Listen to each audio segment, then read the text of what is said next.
from Pall Life Sciences webinar series. My name is RJ Palermo, Industries Vice President for Interfex. Today's topic, engineering and cell culture performance of a new large-scale single-use bioreactor design. We'd like to thank all of our listeners for joining us today. We are recording today's event, and each of you will receive an email tomorrow with a link to view the recording. If you have difficulty hearing and are listening through your computer, please check that your speaker volume is up and consider dialing in through the conference call line instead. The dial-in information is on the right side of your screen in the audio portion of your control panel. Feel free to ask questions throughout the event using the questions box located on the right side of your screen in the control panel. We'll respond to questions at the end of the presentation. There will be 3 presenters, 30 minutes of content with 30 minutes for Q&A and a panel discussion. Now I'd like to introduce our main speaker, Dr. Bojan Isailovic, Principal R&D Engineer, Pall Life Sciences. Dr. Isailovic obtained a master's degree in chemical engineering at the University of Birmingham, UK in 2003 and a PhD in biochemical engineering in 2007. Dr. Isailovic began at Pall in September of 2007 as an engineer in R&D as part of the bioreactor development team, which was formed that year in order to fill in the gap in the upstream offering from Pall. Later, in the role of Principal R&D Engineer, Dr. Isailovic continues to provide customer, technical support, and marketing support to the newly launched product. He is currently part of the R&D working team of a large version of the STR family. We also have panelists in the presentation. Michael Kradolfer, Global Product Manager, Pall Life Sciences, and Byron Rees, R&D Applications Manager, Pall Life Sciences. Now, ladies and gentlemen, I'd like to introduce Dr. Bojan Isailovic.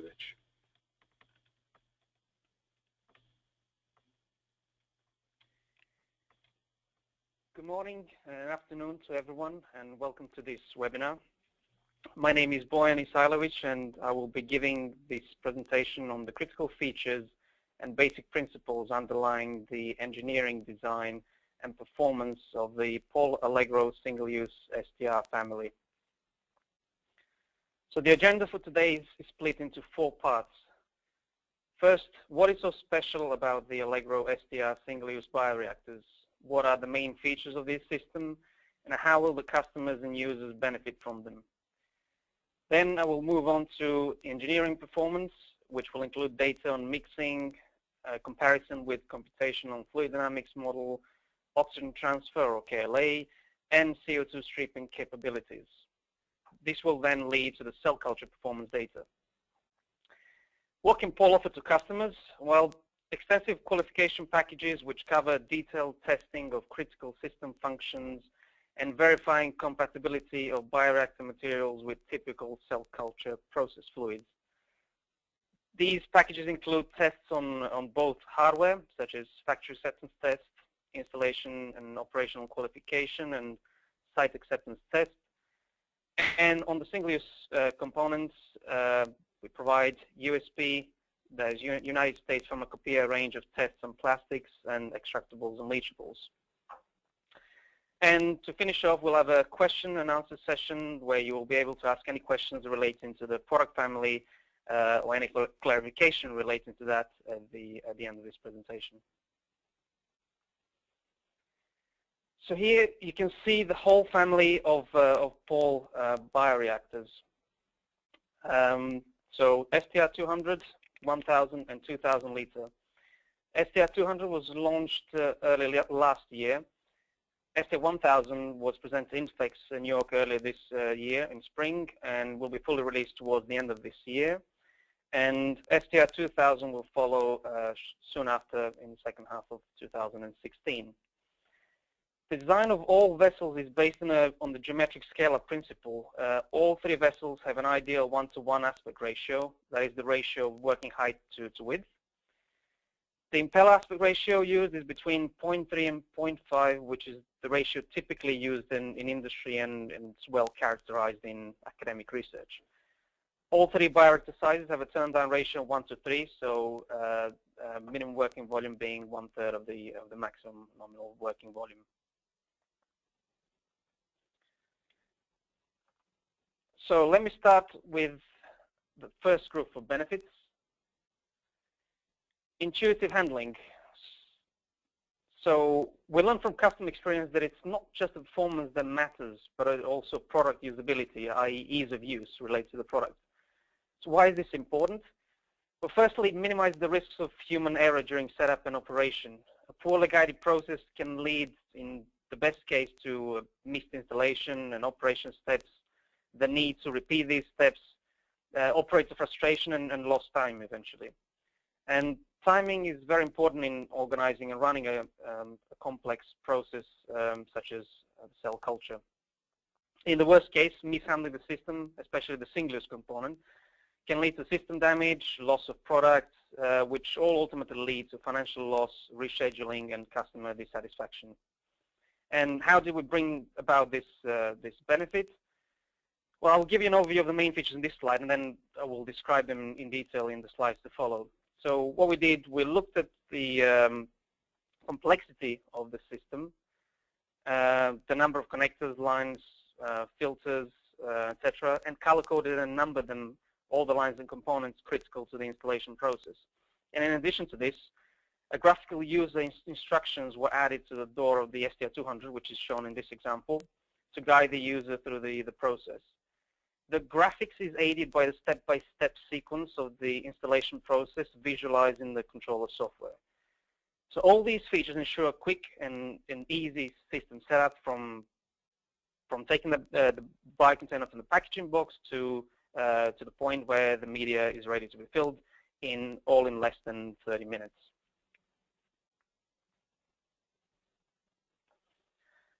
So next set of benefits are related to the product and process safety.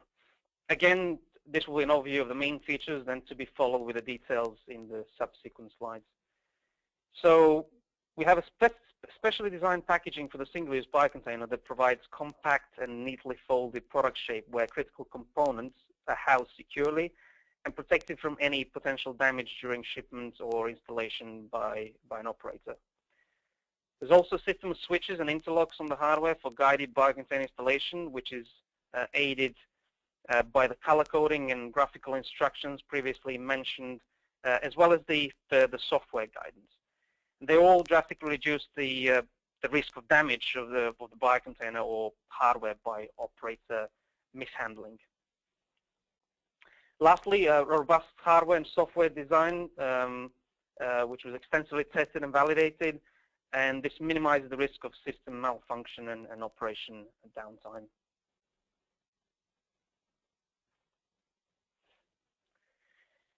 So earlier I mentioned the geometric scalability of the Allegro Bioreactor family. An aspect ratio 1 for the vessels and the square cross-sectional design offer a compact product that can be easily transferred and then installed in standard manufacturing facilities. And this is reflected in the fact that the height of our bioreactors is lower than that of an equivalent cylindrical system. For example, even the Allegro STR 2,000-liter bioreactor can be installed in a room with 3-meter high ceiling, which is considered to be typical for most manufacturing facilities. In addition to the dimensions, our systems are characterized by outstanding engineering and cell culture performance.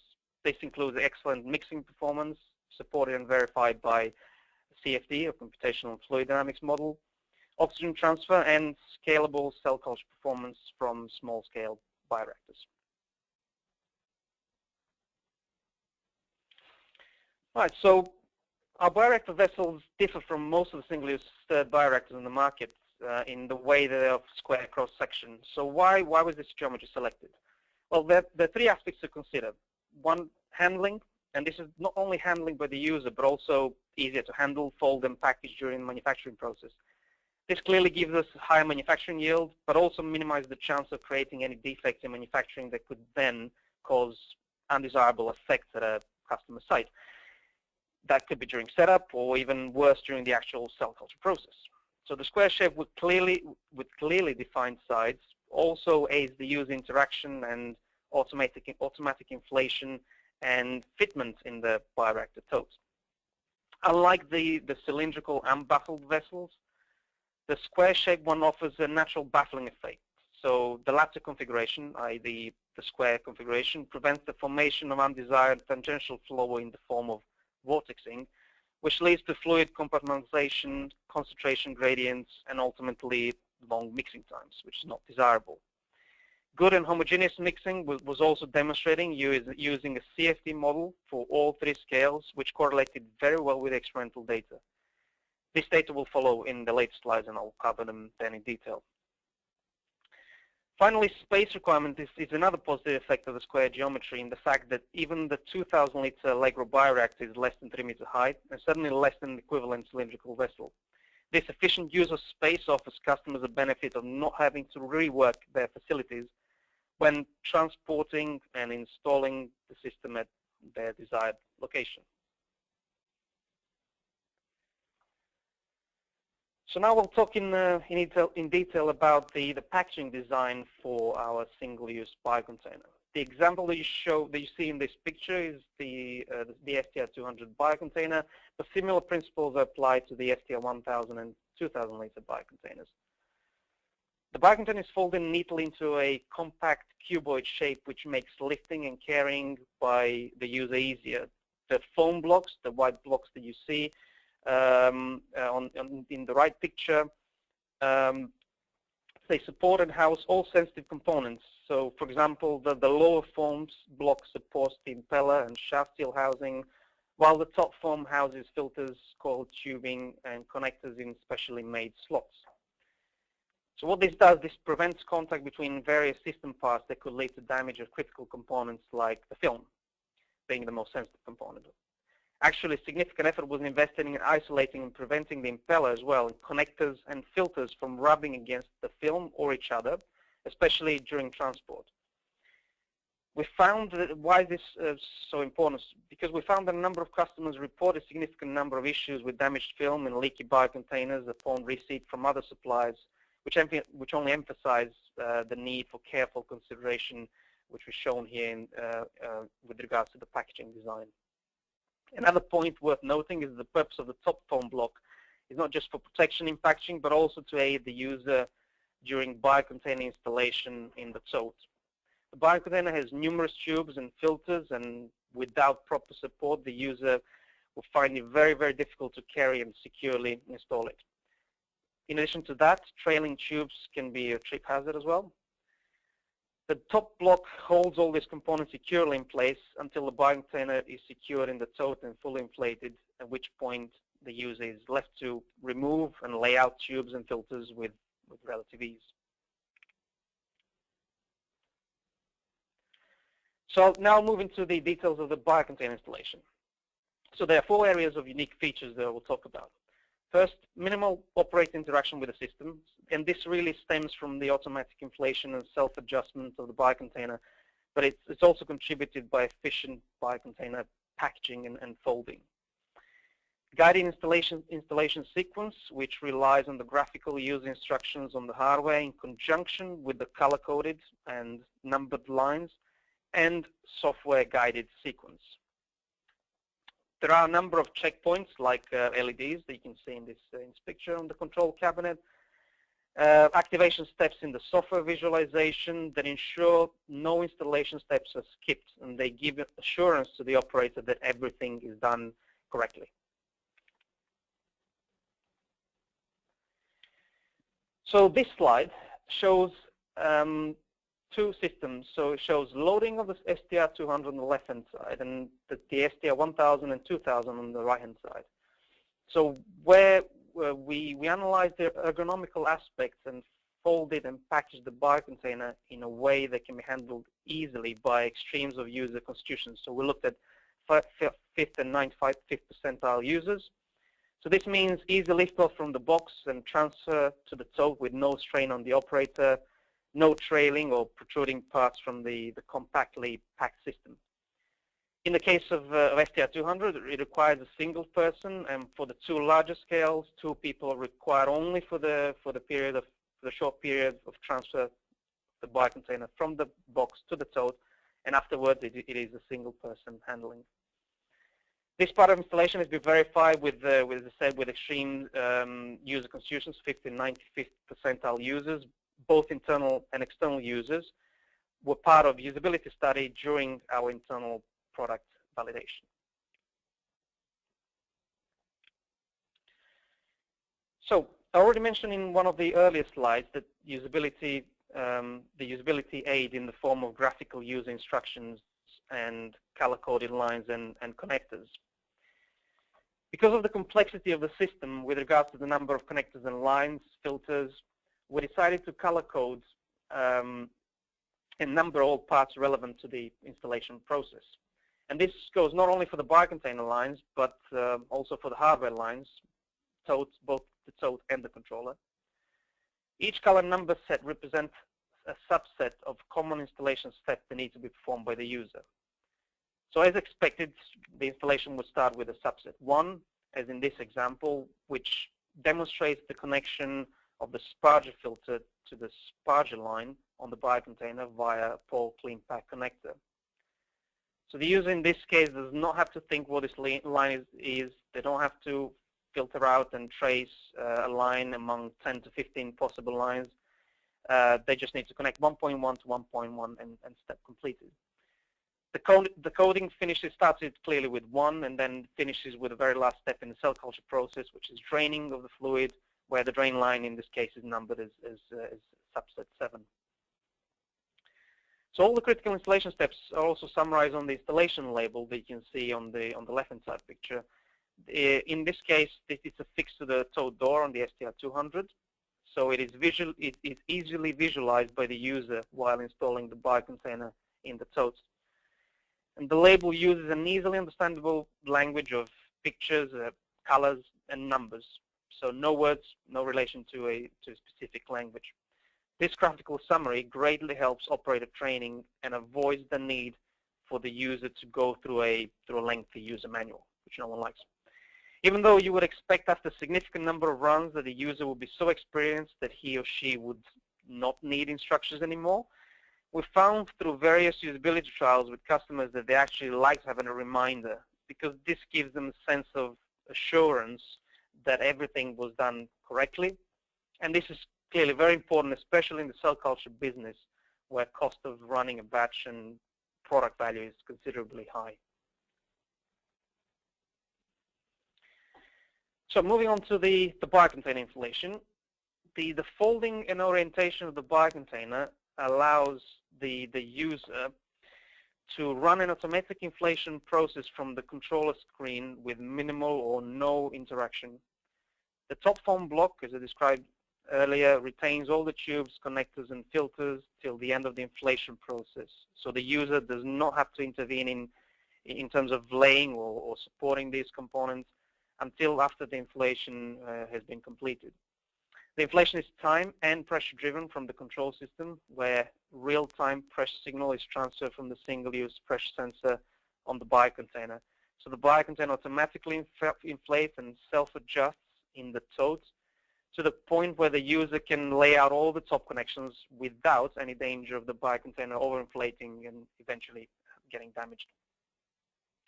Again, the inflation process has been evaluated and verified internally as part of our numerous usability studies with various users, internal and external. So there are a number of checkpoints on the system that guide the user through the biocontainer installation process. And this is done through a system of microswitches, sensors, interlocks, and LED lights located either on the tote or control cabinet, as well as the software visualization of the sequence. For example, looking at the left-hand side and looking at the LEDs, there are microswitches giving positive confirmation that a biocontainer is located on the tote floor, the steel housing is secured, and the biocontainer fully inflated. And this confirmation is visualized by these LED lights which are positioned on the control cabinet. Furthermore, they're in the user's line of sight while interacting with the biocontainer and also on the controller screen. In the bottom left-hand corner, you can see a screenshot from the software sequence, and this software sequence on the controller screen activates only one step at a time, and once it receives the feedback from switches and sensors, It only then allows the user to move to the next step. And what this does is this ensures that no steps are skipped and the system is installed correctly. On the right-hand side, you can see in the top right, you can see the door interlock. There are actually 2 door interlocks on the tote, which also uses a checkpoint so that inflation can be automatically triggered. Additionally, they use as part of the safety logic, and this is described in 2 aspects. So the system will not allow the user to start agitation or heating while the door is open. And what this does, this avoids hazards of user getting into contact with a moving part. So in this case, there will be a shaft coupling from the motor, but also user contact with the electric heater mat, which can get hot in operation. And secondly, the door interlocks are linked to the level sensors, which are shown in the bottom right picture. Those are 2 black spots that you see. And they're positioned on one of the inner sides of the totes. And what they do, the sensors are just positioned below the minimum working volume and at the level where the fluid in the biocontainer could be supported by the tote, even with the door open. Once the liquid level passes above this level, the sensors automatically engage the door interlocks and the user cannot open the door unless the liquid level is brought down below that safe level. So this prevents the user from accidentally opening the door while the biocontainer is full with liquid and causing serious accident. You will note that they're redundant sensors, so there are 2 door interlocks and the 2 level sensors. And this is how we address the unlikely risk of failure of one of the sensors. So one sensor will still be active and will still be included in the logic, so there's no danger of the safety logic being basically being broken. This means that the safety logic will still be active, and this allows the user then to eventually have the faulty level sensor replaced. So in summary, guided process and checkpoints along the way, they give strong assurance to the user that the whole setup was performed correctly, and it minimizes the risk of human error. So in the following slides, I will show you our performance data we obtained for the whole range of our bioreactors. We'll go through the full engineering and cell culture data that has already been published for STR200, the released product. And you can find this in a number of Pall application notes that are publicly available. You will also see the data for the STR1000, which have been collected and analyzed and are soon to be published. And also you will see some performance predictions for the STR2000, which will very soon be verified in experiments. So in this slide, you can see mixing times that can be achieved in all 3 bioreactors. So mixing time, this graph shows mixing time or maximum mixing time for all 3 scales. The way we experimentally evaluated this mixing performance, we used pH and conductivity methods. The experiment was set up with a cell culture simulant and 2 probes, one position in the standard probe port and another in the zone last to be mixed. The acceptance criteria was 95% homogeneity by the time readings reach final concentration plus or minus 5% and remain in that range. So experiments were performed actually on STR200 and 1000, while the STR2000 mixing times were estimated using an empirical model, which we had previously found to fit well with the experimental data at the 200 liter and the 1000 liter scale. An experimental assessment, as I said, will follow shortly on the STR2000 to verify this prediction. So what you can see in the graph is similar maximum mixing times reached for all scales. So that is in the range within the range of 10 to 15 seconds, which confirms excellent performance of all 3 systems. Even at the low end of vegetation, which is not shown in this graph, the mixing times are below 1 minute, which is perfectly acceptable for most cell culture processes.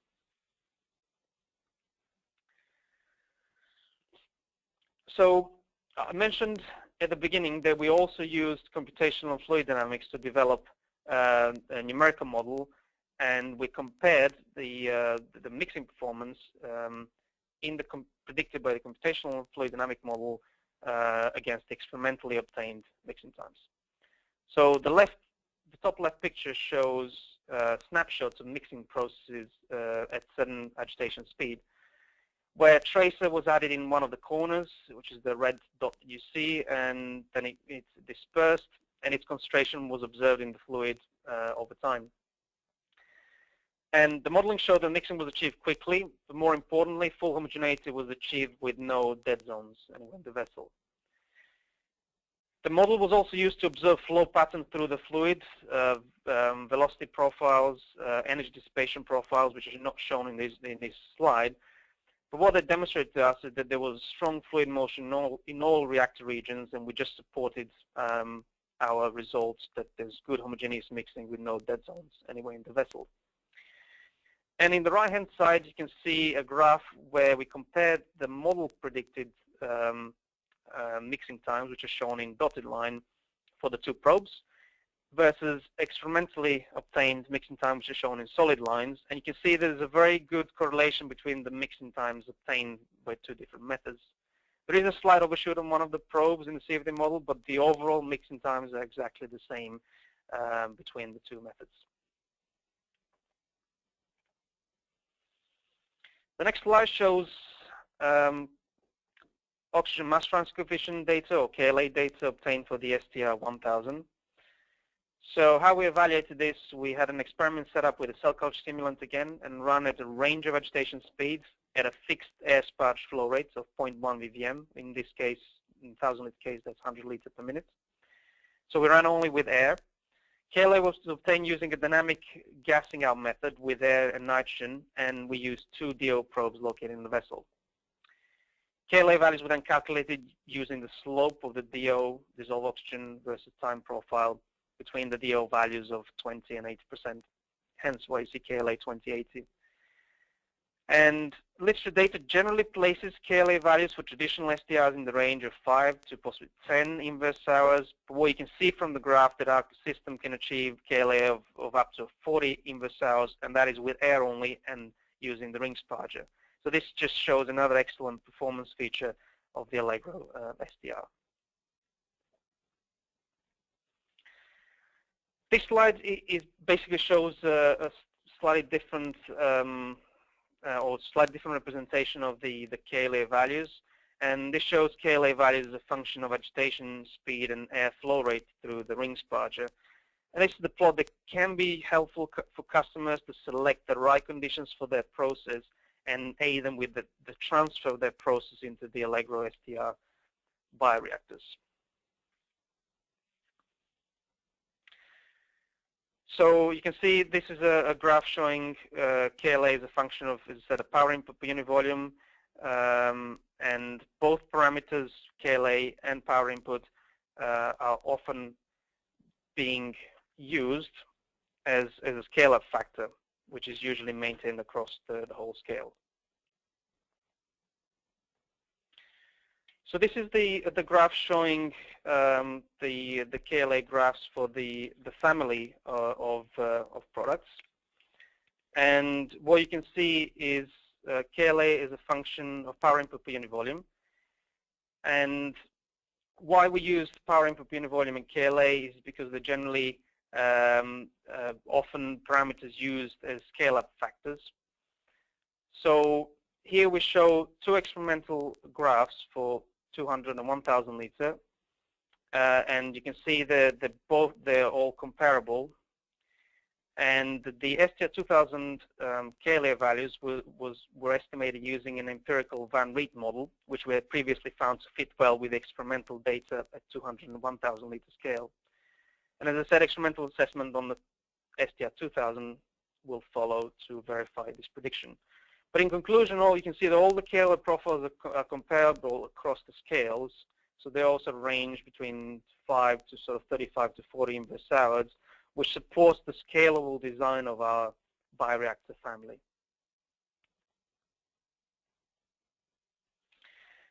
Now, CO2 stripping. CO2 accumulation can be a problem at generally very large scales or in very oxygen demanding processes such as perfusion, as it can negatively affect the culture pH profile and ultimately be detrimental to cell growth. So even though we do not foresee this type of problem with the scale of our systems and with typical cell lines like CHO, we still assess the capability of our systems to effectively strip out excess CO2 from the culture liquid. So this is a contour plot which shows CO2 strip rate as a function of agitation and airflow to the ring sparger. And from the limited literature data on the CO2 production rate in industrial cell lines, we found that for CHO cells, even in perfusion culture, strip rate of 1 moles per liter per day would be sufficient.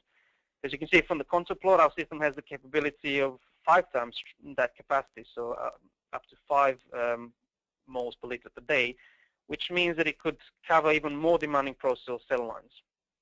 And again, being a contour plot, this could be a very helpful tool for the customers to select the right conditions for their process, and again, aid with the transfer of their process into the Allegro STR bioreactor. So all this engineering performance now leads into the cell culture results. We perform parallel runs in a benchtop 10-liter STR and Allegro STR 200 with an in-house CHO cell line expressing a monoclonal antibody. So it was a simple fed batch mode where glucose was added intermittently. And you can see on the left-hand side, the graph shows an excellent fit of growth and viability curves for both cultures. They overlap, very nicely. The right-hand side graph shows, again, very similar monoclonal antibody titer profiles for both cultures. Actually, you can see that there's a slightly higher maximum titer in the STR 200, but we attributed that to a somewhat higher osmolarity, which was caused by a slightly different base addition profile in the STR 200 compared to the 10-liter. But nevertheless, it's a very close fit again in the map titer as well. So the last section of this presentation will cover the level of qualification and support offered to customers by Pall. So I will move on to our long-term qualification. As part of our internal design verification, we performed extensive qualification of the system operating life. So this is for both hardware and single-use system, which is the more sensitive part of the system.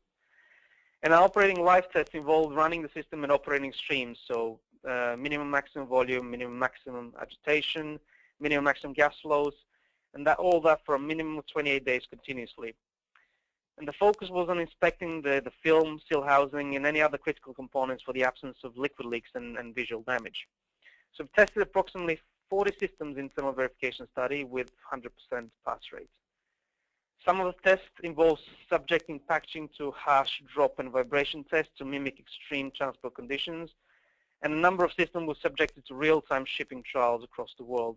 Ultimately, these systems were put on long-term testing, and they also passed all the criteria.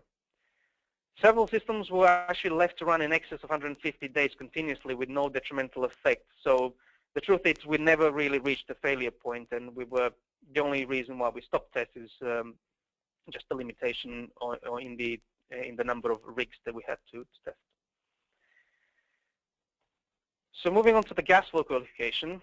So part of this long-term qualification was focused on testing the systems with a flow through of 100% oxygen.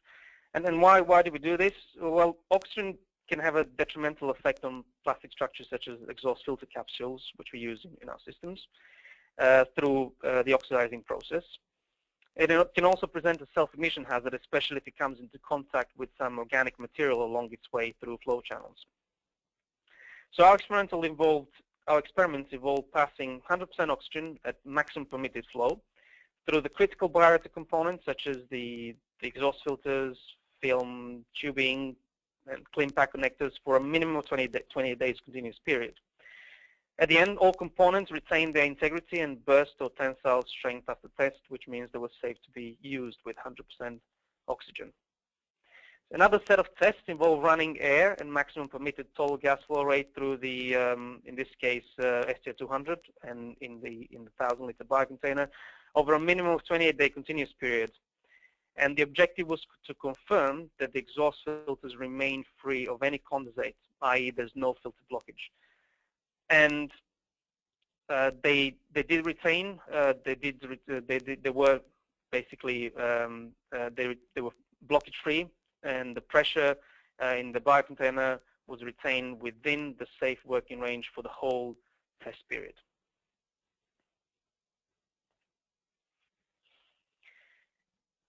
Okay, so moving on to qualification. In order to demonstrate the level of qualification performed on our systems, we offer the following as standard packages to customers. So validation guide for the single-use biocontainer, and this document contains material specifications for all components that may come in contact with the product fluid, data supporting shelf life claims, and also summary of genetic tests that demonstrate compliance with USP standards, United States Pharmacopeia standards on plastics, and extractables and leachables. The USP compliance covers a range of tests like biological safety, endotoxin, physical, chemical, and particulate tests. The validation guide essentially includes extensive amount of data as evidence that the Allegro bioreactors are a completely safe environment for cell culture without any detrimental effect on growth or productivity.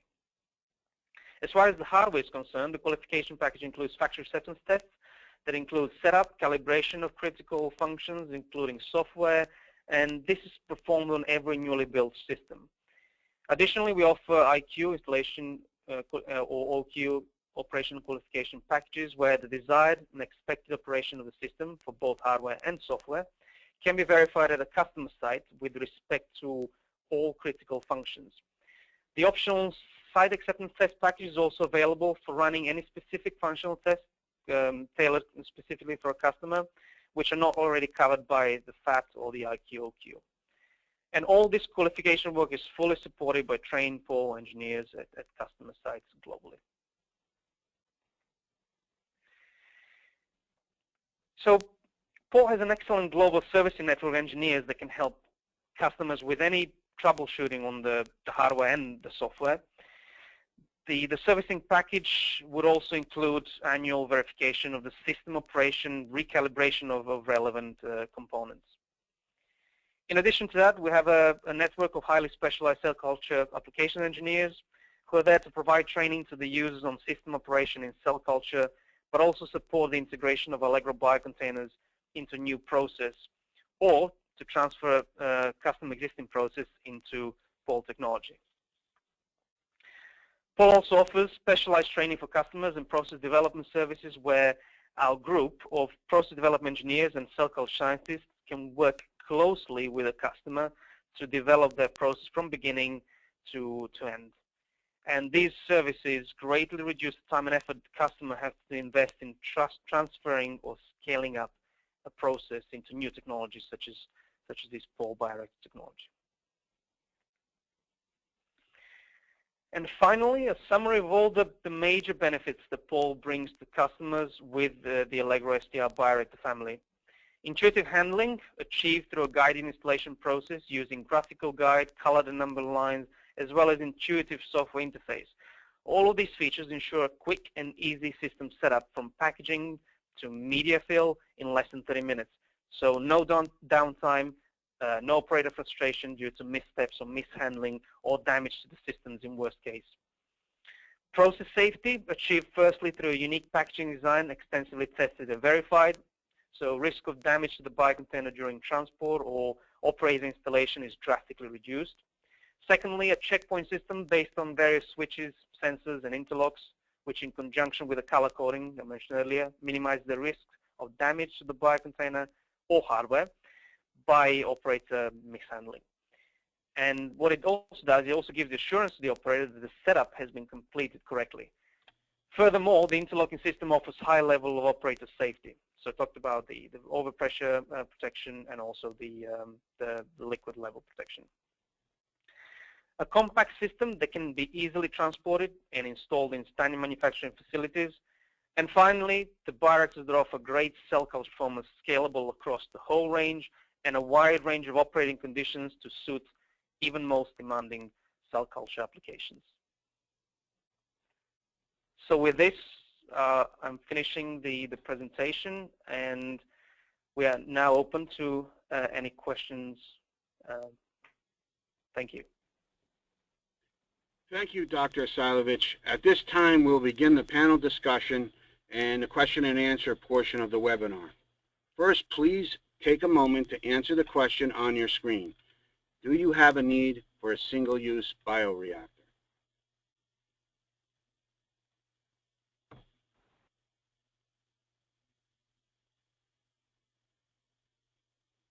While the audience is responding, I'll begin reading some of the audience questions for our presenters and panelists. The first question actually goes to Michael. Is there any additional external equipment that can be connected?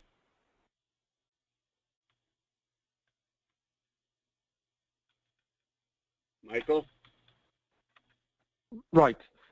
Yes, we did provide, or we looked into offering as much flexibility as possible. So the bioreactor has actually the option, well, kind of different from the sizes, but there is generally the option for adding additional external pumps and additional balances, and also some more sensors that are just provided into the system. Great. Next question for Dr. Isailovic. Why did you decide to design a bioreactor with a square footprint? Okay, so I did explain in the presentation, so there are several aspects to consider. One, the performance aspect, where compared to an unbaffled cylindrical vessel, the square shape gives a natural baffling effect, which avoids the appearance of vortexing and enhances the mixing performance. Then another aspect is the actual manufacturing, or actually trying to improve our manufacturing yield, and handling a square bioreactor gives way to easier folding, easier sort of manufacturing, handling in the manufacturing lines, and ultimately packaging the system into a compact shape is also aided by the square shape. And ultimately, what is important then for the customer end, the customer interaction, square cross-section having defined sides makes it easier for the customer to install the bag in the totes, and also the square shape allows the bioreactor to sort of unfold more naturally than the cylindrical one, so there's no need for any interaction during an inflation, so the inflation can be left purely automatically run by the system. Great. Next question is for Michael. Why do you believe the simple installation procedure is necessary for single-use bioreactors? Well, before we designed this bioreactor, as Bojan said, we were actually looking into what was missing, or what our customers were telling us they did not like about single-use bioreactors. And one of the points that we identified there was that installing a single-use bioreactor is quite a different task. There is many connections that need to be made. In general, we figured out that the bags are kind of a fragile thing. They sometimes even arrived at the customer site already damaged. So the kind of streamlining the whole installation and giving a clear instruction, a clear idea that yes, you did it right, and there is no risk of having anything damaged, was actually quite a bit of value that we identified for our customers. Great. And here's another question for you, Michael. How does the bioreactor compare with the pad reactor in terms of growth rates, mixing, etc.?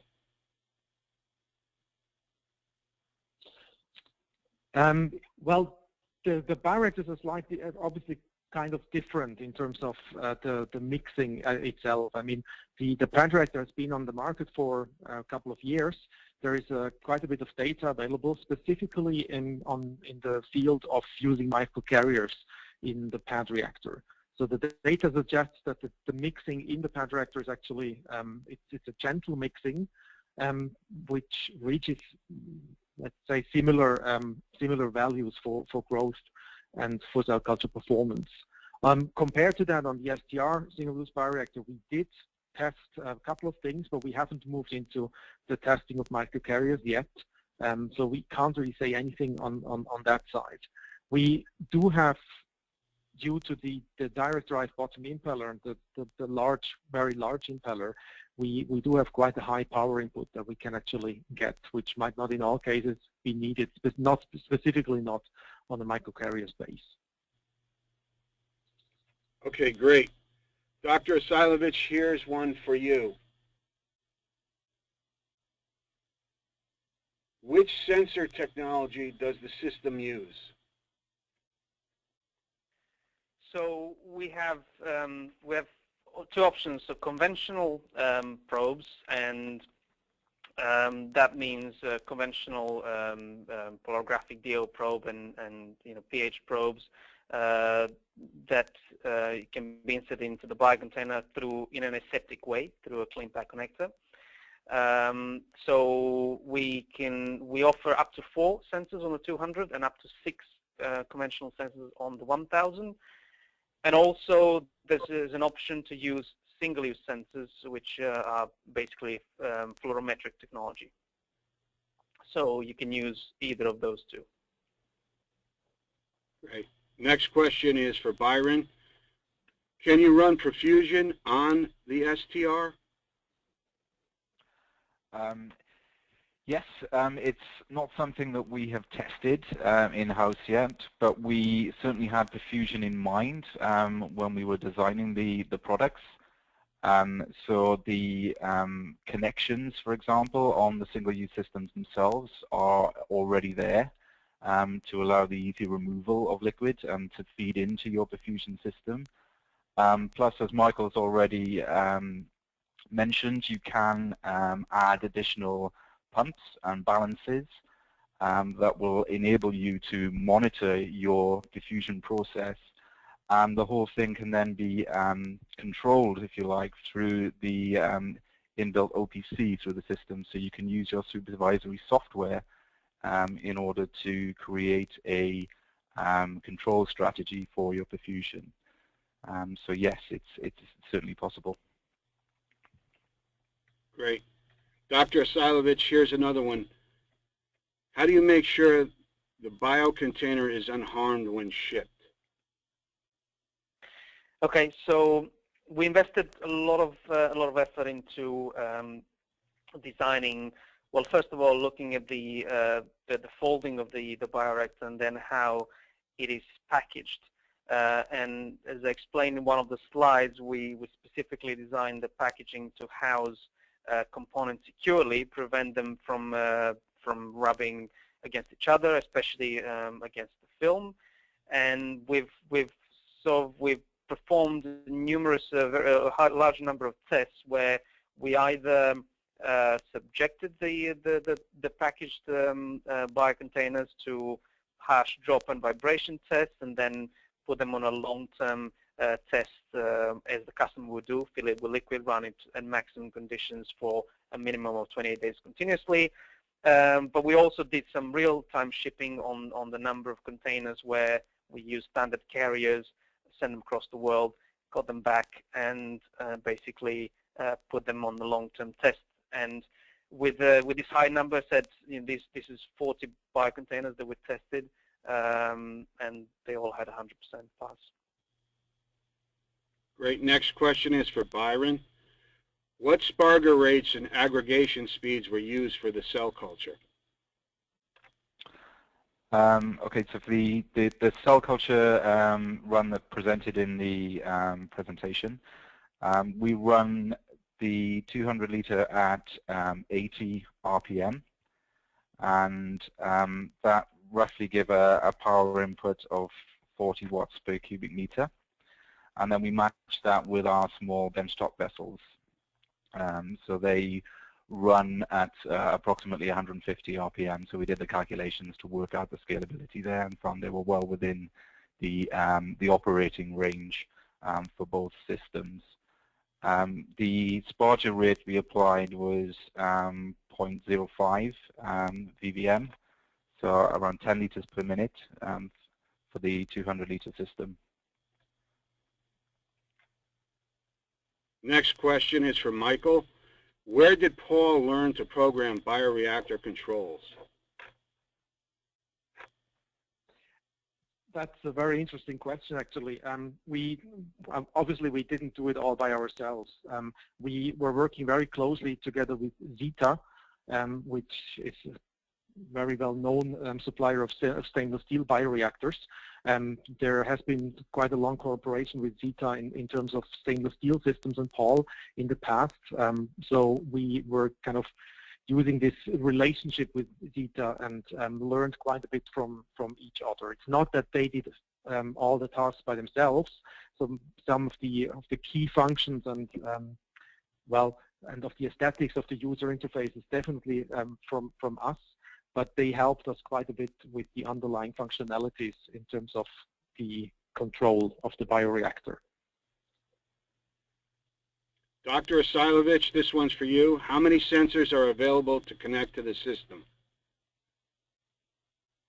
I think I had that question, but I'll repeat it. So so up to 4 conventional sensors on the 200, up to 6 conventional sensors on the 1000 and 2000 when it comes out. And also there's an option on the 1000 you can use already integrated single-use sensors, pH and DO, which are basically based on fluorometric technology. Dr. Isailovic, that is for sensors other than temperature, which is there at all times. Great. Dr. Isailovic, here's another one. How does the bottom seal exactly work, and how reliable is it for long-term use? Okay, so our sort of starting point was to sort of distinguish ourselves from other systems, is to provide a wide operating range, so a high power input that would allow you, as I said, a wide agitation range that will give you a wide range of KLAs and very efficient mixing. So to do that, we designed a direct drive system, so where the shaft goes through a sealing and bearing arrangement at the bottom. It's a double seal and double bearing arrangement they're all grouped in what we call a seal housing, which sits at the base of the bag. And the seals themselves are self-energized plastic lip seals, which are basically made of a USB Class 6 compliant material. So they're okay for contact to be in contact with the product fluid. And this is one of the things that we tested, one of the features that we tested most in our development. And as I mentioned, as part of this long-term testing where we tested 40 biocontainers, this was also focused on looking not just the liquid leak, but we also pressurized the housing to look at also pressure decay. In addition to that, in addition to our verification test, each seal housing is 100% tested in manufacturing using a pressure decay. Great. This question is for Byron. From your experience with cell culture, would you say there is much of a difference cultivating in square vessels or cylindrical vessels? In terms of cell culture, no.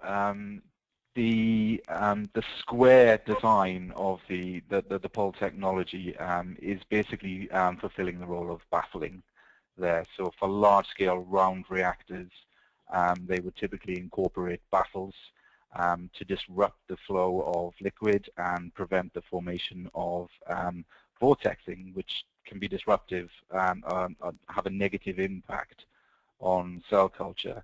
So we have a similar thing in the STR design. The cubicle shape basically provides the baffling, and then the performance in terms of the engineering data we acquired, like KLA mixing times, and the data we would use to typically scale upon were all then very similar to a baffled cylindrical vessel. So it was easy to do the scale up. Great. Dr. Isailovic, here's a question for you. Do you have any plans on designing a 50-liter bioreactor?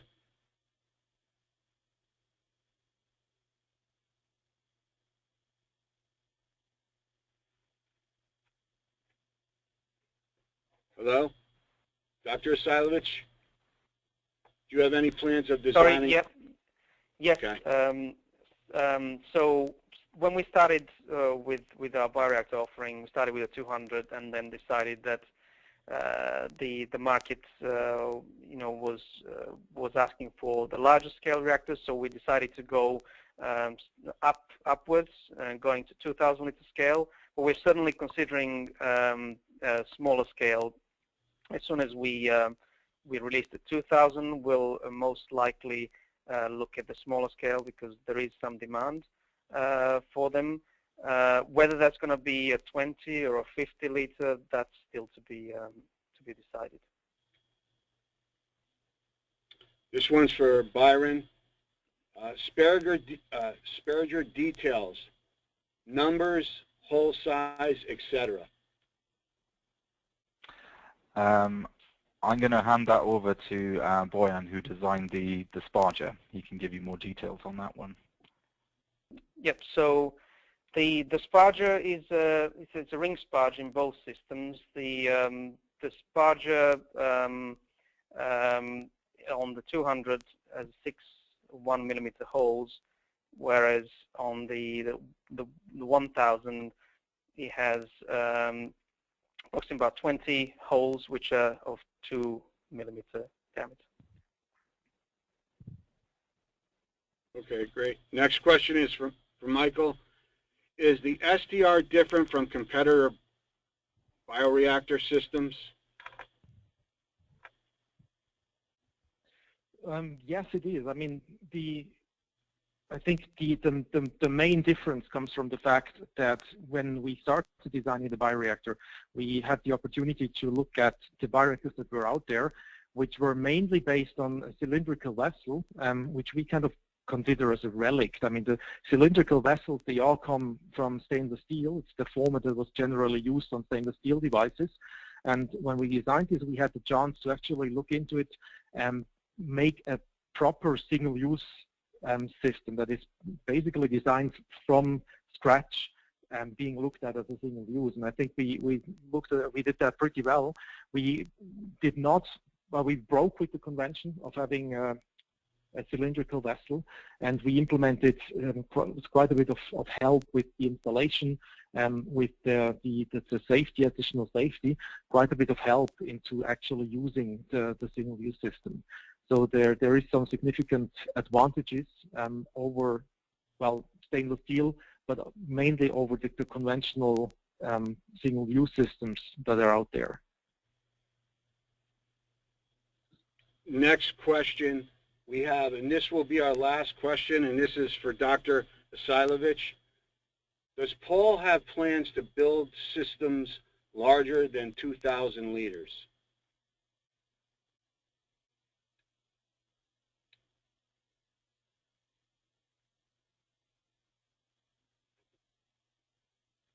I'll repeat the question. Dr. Isailovic, does Pall have... Yes. Yes, I can hear the question, sorry. Yes, so I don't think there's any plan for going higher than 2,000.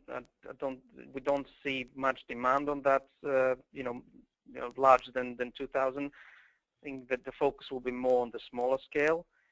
But I'll let my colleague Michael maybe just expand on that.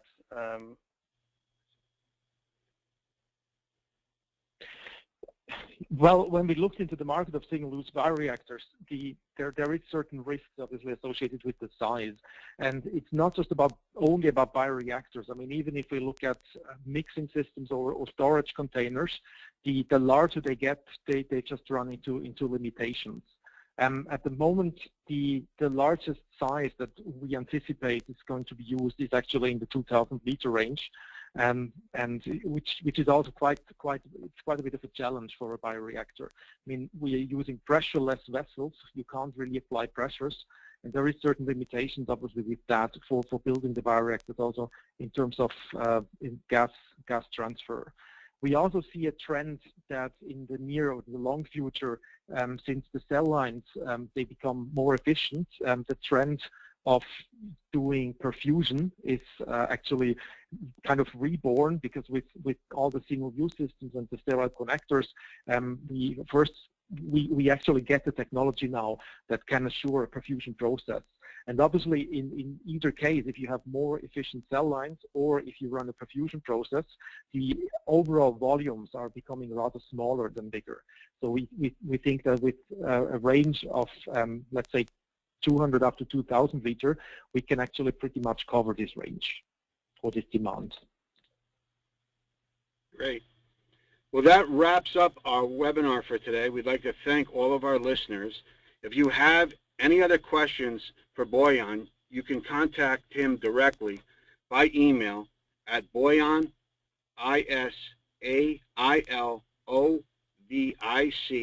@europe.pall.com.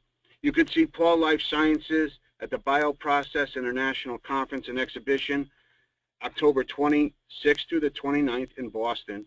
To view more webinars provided by Pall Life Sciences, please visit www.pall.com/biofarm webinars. On behalf of today's presenters and myself, thank you again for listening, and we wish you all a great day.